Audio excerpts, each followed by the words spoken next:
হুমকি দিচ্ছেন মুখ্যমন্ত্রী। এই অভিযোগ তুলে আজ সংসদে আলোচনার প্রস্তাব আনলেন বিজেপির রাজ্যসভার সাংসদ শ্রমিক ভট্টাচার্য।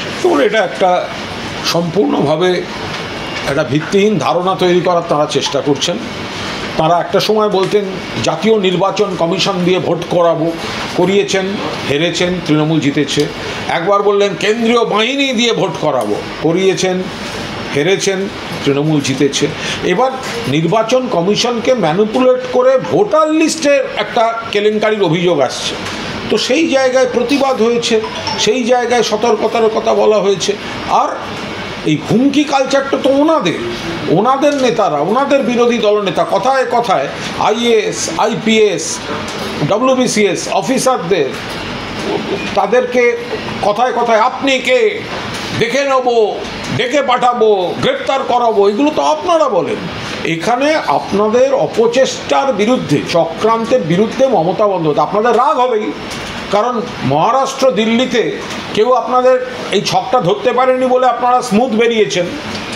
আর এখানে মমতা বন্দ্যোপাধ্যায় আপনাদের ধরে আপনাদের মুখোশ খুলে দিচ্ছেন এবং আপনাদের সমস্ত অপচেষ্টায় জল ঢালছেন।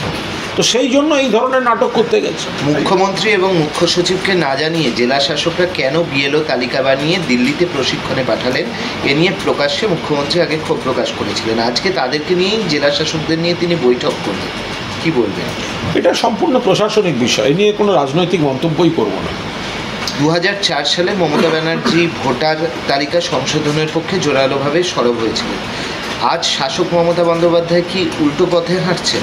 মমতা বন্দ্যোপাধ্যায় 2004 সালে ভোটার তালিকা সংশোধন নিয়ে যদি সরব হয়ে থাকেন, 2025 সালেও মমতা বন্দ্যোপাধ্যায়ই ভোটার তালিকার নিখুঁত করার পক্ষে, সংশোধনের পক্ষে সরব। এই যে অন্য রাজ্যের ভোটার এখানে ঢুকিয়ে দেওয়া হচ্ছে, কে প্রথম অভিযোগ করেছে? মমতা বন্দ্যোপাধ্যায় অভিযোগ করেছেন। কার দল কলকাতা এবং দিল্লিতে নির্বাচন কমিশনের কাছে ডেপুটেশন দিয়েছে? মমতা বন্দ্যোপাধ্যায়ের দল, তৃণমূল কংগ্রেস দিয়েছে। ফলে অতীতেও যেমন মমতা বন্দ্যোপাধ্যায় ভোটারদের সচিত্র পরিচয়পত্র দিতে হবে, ভুয়ো ভোটার বাতিল করতে হবে বলেছেন, আজও একইভাবে তিনি ভোটার লিস্ট নিখুঁত রাখতে হবে, বৈধ ভোটার রাখতে হবে, অন্য রাজ্য থেকে অবৈধ ভোটার রাখা যাবে না এবং বৈধ ভোটার কাউকে বাদ দেওয়া যাবে না। মমতা বন্দ্যোপাধ্যায় তো বলছেন অবস্থান এক। ভোটার তালিকার বিশেষ সংশোধনী নিয়ে আজও উত্তাল হলো দিল্লির সংসদ চত্বর। দেখুন, এটা স্বাভাবিক যে পদ্ধতিতে ভারতীয় জনতা পার্টি বৈধ ভোটারদের শিকড় নিয়ে টান দিচ্ছে, তাতে সারা দেশে মানুষ উদ্বিগ্ন। এ তো গণতান্ত্রিক পরিসর নষ্ট করছে ভারতীয় জনতা পার্টি। তারা ইলেকশনকে লক্ষ্য করে নাগরিকত্বের শিকড় ধরে টান মারছে।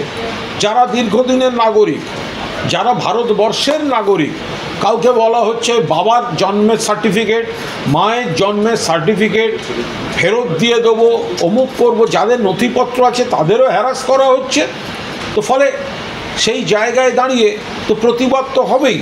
আমরা বারবার বলছি, একজন বৈধ ভোটারকেও যেন ভোটার তালিকা থেকে বাদ দেওয়ার চেষ্টা না করা হয়। আর রইল অনুপ্রবেশের বিষয়, সেটা তো অমিত শাহের ফেলিওর। বিএসএফ সীমান্ত দেখে, বাংলাদেশ থেকে পশ্চিমবঙ্গে 2 জন ঢুকে থাকলে ত্রিপুরায় 20 জন ঢুকছে, ধরা পড়ছে।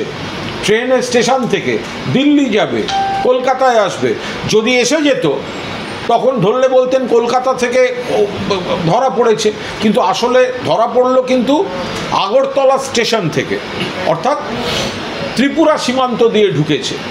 তো এইগুলো তো সমস্ত কেন্দ্রের দায়, বিএসএফের দায়।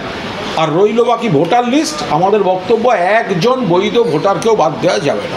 বলছি, বিরোধী দলনেতা বলছেন যে 100 জন ডাব্লিউবিসিএস অফিসার এবং প্রায় 10 জন আইএএস অফিসার নিয়মিত তার সঙ্গে যোগাযোগ রাখছেন এবং সমস্ত খবর দিচ্ছেন, এবং এই জন্য তিনি এই প্রশাসনের এই কর্তাদেরকে ধন্যবাদও জানিয়েছেন প্রকাশ। আপনারা এই খবরটা চালাবার আগে তলায় লিখে দেবেন, এই খবরের সত্যতা আপনার চ্যানেল যাচাই করেনি। কারণ বিরোধী দলনেতা এক এক দিন এক একটা ফিগার আপন মনে বলবেন। এই বিরোধী দলের এখনও 27 জন বিধায়ক সরাসরি তৃণমূলের যোগাযোগে আছে। উনি আগে সেই 27 জনকে সামলান। তাদের মধ্যে কয়েকজন তো আগেই চলে এসছেন, আর 27 জন এখনও যোগাযোগ রাখছেন। তাদের কেউ আসবেন, কাউকে বলা হবে না এখন ওখানে থাকতে। তো তো ওখানকার সব খবর তো ওখান থেকে দিচ্ছেন। বিজেপির 4 জন সাংসদ, 27 জন বিধায়ক সরাসরি তৃণমূলে আসতে চান, বিজেপিতে তারা বিরক্ত, আগে সেই ঘর সামলান। ট্রাম্প যে 25% অতিরিক্ত 25% শুল্ক চাপালেন ভারতীয় পণ্যের উপর, তো মোদির বন্ধু ট্রাম্প বিশাল তেল চুক্তি করলেন পাকিস্তানের সঙ্গে, কি বলবেন? এবার আমাদের পরিষ্কার বক্তব্য সেটা হচ্ছে এই যে আমেরিকার প্রেসিডেন্ট ট্রাম্প, এই ট্রাম্প নাকি আমাদের প্রধানমন্ত্রীর বন্ধু, সেরকম একটা বিষয়, একটা ভাবমূর্তি তৈরি করা হচ্ছিল। বিদেশ নীতির বিষয় আমাদের শীর্ষ নেতৃত্ব দেখছেন, আমরা বিশেষ কিছু বলতে চাই না, কিন্তু এই যে সমানে একটা ভাব দেখানো হচ্ছিল আব কি বার ট্রাম্প সরকার, কখনো ট্রাম্পকে একেবারে যেন বন্ধু। এবার এই জঙ্গি হামলা থেকে তারপরে যা যা ঘটে চলেছে তাতে দেখা যাচ্ছে যে ট্রাম্প এবং মার্কিন প্রশাসনের যা ভূমিকা, তাতে অ্যাটলিস্ট ভারতবর্ষের অর্থনীতি, ভারতবর্ষের সম্মান, ভারতবর্ষের বিদেশ নীতি, এগুলো নিয়ে কিছু আলোচনার অবকাশ তুলে দিচ্ছেন ট্রাম্পের যে অবস্থান। তো ফলে এটা তো পুরোপুরি মোদি সরকারের ব্যর্থতা। তো মোদি সরকারের ব্যর্থতা যে তাঁরাই ধারণাটা তৈরি করেছেন যে ব্যক্তিগতভাবে মোদি নাকি তার প্রায় বন্ধু, মোদির সরকার তার সরকারের বন্ধু, মোদির সরকার সমস্ত ডিপ্লোম্যাসি সঠিকভাবে মার্কিন যুক্তরাষ্ট্রের ক্ষেত্রে পালন করছে। তো ফলে এটা তো পুরোদস্তুরের দায়, দায়িত্ব, কৈফিয়তের দায় পুরোটাই মোদি সরকারের। উপযুক্ত প্রমাণের অভাবে মালিগাঁও বিস্ফোরণ কাণ্ডের অন্যতম অভিযুক্ত বিজেপি সাংসদ প্রজ্ঞা সিং ঠাকুর সহ 7 জনকে রেহাই দিল মুম্বাই এনআইএ আদালত। দেখুন, আদালতের সিদ্ধান্ত নিয়ে কিছু বলার নেই, কিন্তু যারা তদন্ত করছিল সেই তদন্তকারী এজেন্সিটা যে শক্তির হাতে, সেই একই শক্তির প্রতিনিধি হচ্ছেন যারা ছাড়া পেলেন। তো ফলে সে তদন্তটা কি হয়েছে এবং আদালতের সামনে কি পেশ করা হয়েছে, তো সেগুলো নিয়ে নিশ্চয়ই আলোচনার অবকাশ থাকবে। ফলে তদন্ত যারা করেছে তো তারা ছেড়ে দেওয়ারই ব্যবস্থা করে আদালতের সামনে নথিপত্র দিয়েছে কিনা সেটাই তো দেখার বিষয়।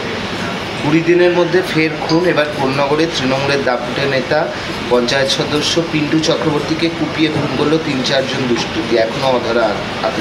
একেবারেই বলতে পারবো না, স্থানীয় পুলিশ প্রশাসন খোঁজ নিচ্ছেন এটা কী জন্য হয়েছে, কেন হয়েছে। সাধারণভাবে তৃণমূল নেতাদেরকে বিরোধীরা ভোটে হারাতে পারেন না বলে যে যেখানে তৃণমূল নেতা সক্রিয় আছেন তাদের অনেকের উপর একটা অ্যাটাক চলছে, কিন্তু তার বাইরে কি আছে না আছে এগুলো পুলিশ প্রশাসন। কিন্তু কুণালদার তৃণমূল কর্মী খুন নিয়ে বীরভূমের সভায় মুখ্যমন্ত্রী প্রকাশ্যে ক্ষোভ প্রকাশ করেছিলেন, বলেছিলেন পুলিশ শুধু রিপোর্ট দেয়, আমাদের লোকেরাই মরছে।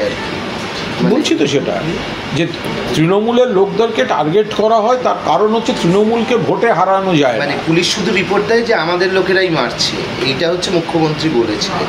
তো কি বলবেন, যা তৃণমূলের লোকেরাই মারছে? মুখ্যমন্ত্রী যেটা বলছেন তার উপর কথা বলার কোনো প্রশ্ন নেই, কিন্তু একটাই বক্তব্য যে তৃণমূলের নেতারা একটা টার্গেট হয়ে থাকেন, কারণ তাদের ভোটে হারানো যায় না, মানুষ তাদের সঙ্গে। এর বাইরে অন্য কোনো রসায়ন বা সমীকরণ আছে কি না সেটা স্থানীয়, এগুলো তো একটা মানে কেস টু কেস সেগুলো দেখার, এটা তো একটা এক বাক্যে সরলীকরণ করা যেতে পারে না। মুখ্যমন্ত্রী এই ক্ষোভটা তো প্রকাশ করেছেন আগে, যে পুলিশের সম্বন্ধে, যে পুলিশ রিপোর্ট দিচ্ছে যে আমাদের লোকেরাই মারছে সবকে। মুখ্যমন্ত্রী যেটা বলেছেন তার উপর কথা বলার কোনো প্রশ্নই ওঠে না। মুখ্যমন্ত্রী তার বক্তব্য জানিয়েছেন, আমরা শুধু বলছি এবারে যে ঘটনাটি সেটা পুলিশ প্রশাসন খতিয়ে দেখছে। বলছি কোচবিহারে পুনরায় আরেকজনকে এনআরসি, হ্যাঁ, কোচবিহারে আরেকজন মহিলাকে অসম থেকে এনআরসি নোটিশ পাঠিয়েছে, এটাই তো আমরা বলছি। ভারতের নাগরিক, ভারতীয়, শুধু বাংলা বলেন, ফলে আবার সেই আসাম থেকে, আসাম কেন পাঠাবে বাংলায়, বাংলার নাগরিককে পাঠাচ্ছে আসাম থেকে, ফলে এগুলোরই তো আমরা তীব্র প্রতিবাদ করছি। এটা হচ্ছেটা কি? চলতি মাসে 5 জেলার লাগাতার তৃণমূল কর্মী খুনের কারণ নিয়ে প্রশ্ন উঠছে, রাজ্যের আইন শৃঙ্খলাও প্রশ্নের মুখে পড়ছে। রাজ্যের আইন শৃঙ্খলা শান্তিপূর্ণ, ভারতবর্ষের অন্য সব রাজ্যের থেকে ভালো। বিচ্ছিন্ন কিছু ঘটনা যেগুলি ঘটছে সেগুলি পুলিশ প্রশাসন সঙ্গে সঙ্গে ব্যবস্থা নিচ্ছে। জয় বাংলা শুনলে ক্ষিপ্ত হচ্ছেন শুভেন্দু অধিকারী, এমনভাবেই একসময় মমতা বন্দ্যোপাধ্যায়কে ক্ষুব্ধ হতে দেখা যেত, তখন যখন তাকে লক্ষ্য করে জয় শ্রীরাম ধ্বনি দেওয়া হতো। এখন দেখা যাচ্ছে শুভেন্দু অধিকারী জয় বাংলা শুনে, না, বাংলায় থেকে জয় বাংলা শুনে যদি কেউ রেগে যায় এ তো খুব সমস্যার বিষয়, খুব কঠিন বিষয়। মানে একেবারে ভয়ঙ্করভাবে সমস্যার বিষয় যে বাংলা, বাঙালি, বাংলার উন্নয়ন, সেখান থেকে জয় বাংলা, বাংলা এগিয়ে চলুক, সেটা শুনলেই যদি বাংলারই বিরোধী দলনেতা রেগে যান তাহলে তো বাংলার উন্নয়ন, বাংলার সংস্কৃতি, বাংলার ইতিহাস এগুলো তো বোধহয় একটা তার সেরকম কি আস্থা নেই, বা তিনি অন্য কোনো শক্তিকে চাইছেন যারা বাংলা বিরোধী শক্তি তাদেরকে প্রতিষ্ঠা করতে চাইছেন হয়তো, কিন্তু বাংলায় সেটা পারবেন না। কিন্তু মুখ্যমন্ত্রী তো একসময় এরকমই আচরণ করেছেন জয় শ্রীরাম শুনে। জয় শ্রীরাম আর জয় বাংলা আকাশ পাতাল তফাৎ আছে। জয় বাংলা তো বাংলার গর্বের স্লোগান। জয় বাংলা মানে আমাদের বাংলার জয়, বাংলা রাজ্যের জয়, বাংলা ভাষার জয়, বাংলার ইতিহাস, সংস্কৃতি, কৃষ্টি জয়। জয় বাংলা মানে বাংলার উন্নয়ন। আর জয় শ্রীরাম ভগবানের নাম নিয়ে যারা ভোটের রাজনীতি করে, ভগবানকে যারা ভোটে মার্কেটিং করে, তারা জয় শ্রীরাম বলে। তো সুতরাং রাম, ভগবান রামকে যারা দলীয় রাজনীতিতে ব্যবহার করেছেন, আমরা সাধারণ যে কোনো হিন্দু সেটার বিরুদ্ধে হবেন। শান্তাপাল নামে একজন গ্রেপ্তার হয়েছে আজ কলকাতায়, যার কাছে বাংলাদেশের একাধিক তার নাগরিকত্বের প্রমাণ এবং কাগজপত্র মিলেছে। তো ফলত বিরোধীরা যেটা অভিযোগ তুলছে যে বাংলার বুকেই এটা সম্ভব। এটা প্রশ্নটা হচ্ছে এলো কী করে? যদি এসে থাকে তাহলে তো সীমান্তটা বিএসএফের। এর আগে তো আমরা দেখেছি যে ধরা পড়েছে ত্রিপুরার আগরতলা স্টেশন থেকে বাংলাদেশি অনুপ্রবেশকারী ট্রেনে উঠছিল। কোথায় যাবে? একটা গ্রুপ দিল্লি, একটা গ্রুপ কলকাতা। তো যদি কলকাতায় ত্রিপুরা দিয়ে ঢুকে কেউ এসে পৌঁছয়, তার কৈফিয়ত কি পশ্চিমবঙ্গ সরকার দেবে?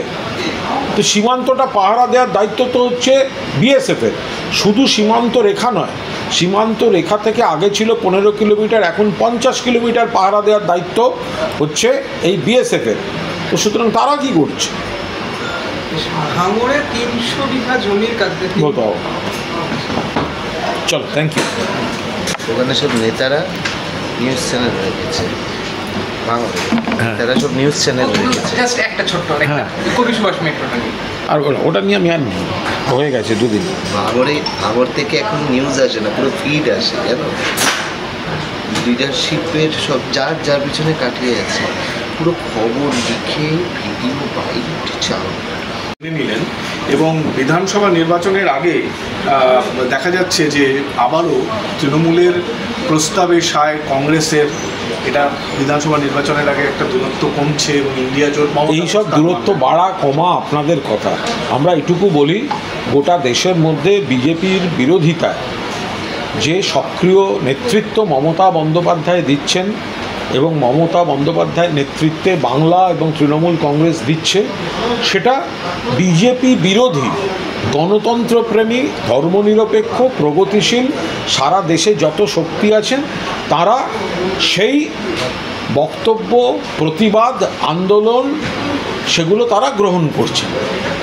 ফলে মমতা বন্দ্যোপাধ্যায়ের যে রণনীতি, যে চিন্তাভাবনা, যে জনসংযোগ, মানুষের স্বার্থে যে প্রতিবাদী কণ্ঠ, সেটাই অনুভব করছে গোটা দেশ। আজ মমতা বন্দ্যোপাধ্যায় যা ভাবেন, গোটা দেশ আগামীকাল তা ভাবেন।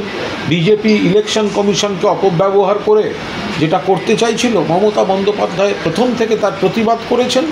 সেটাই আরও বৃহত্তর আকারে সেই আন্দোলন সংগঠিত হচ্ছে এবং বিজেপি বিরোধী, ধর্মনিরপেক্ষ, গণতান্ত্রিক, প্রগতিশীল শক্তি, সে মমতা বন্দ্যোপাধ্যায় সেই আন্দোলন এবং কর্মসূচি, সেগুলো তারাও অনুভব করছেন যে এইভাবেই এই আন্দোলনটা গড়ে তোলা দরকার। যে আগামী সোমবার 4 তারিখ থেকে অভিষেক বন্দ্যোপাধ্যায় ক্যামাক সিটে জেলাওয়ারি বৈঠক শুরু করছেন। সেখানে সুব্রত বক্সী, আইপ্যাক শরীফ থাকবে এবং এই ব্লক সভাপতির একটা চূড়ান্ত সাংগঠনিক বিষয় মন্তব্য করবো একটু যদি কিছু বলেন। কিছুই বলবো না, কারণ এটা অ্যাবসলিউটলি সাংগঠনিক বিষয়। আচ্ছা, আরেকটা বিষয় হচ্ছে যেটা এবারে একটা খুবই জিনিস দেখা যাচ্ছে যে প্রচুর পরিমাণে স্কুল কলেজ, এই কলেজগুলোতে পরীক্ষার্থী মানে আবেদনকারীর সংখ্যা খুব কম। একদমই বলতে পারবো না। চলো, হয়ে গেছে।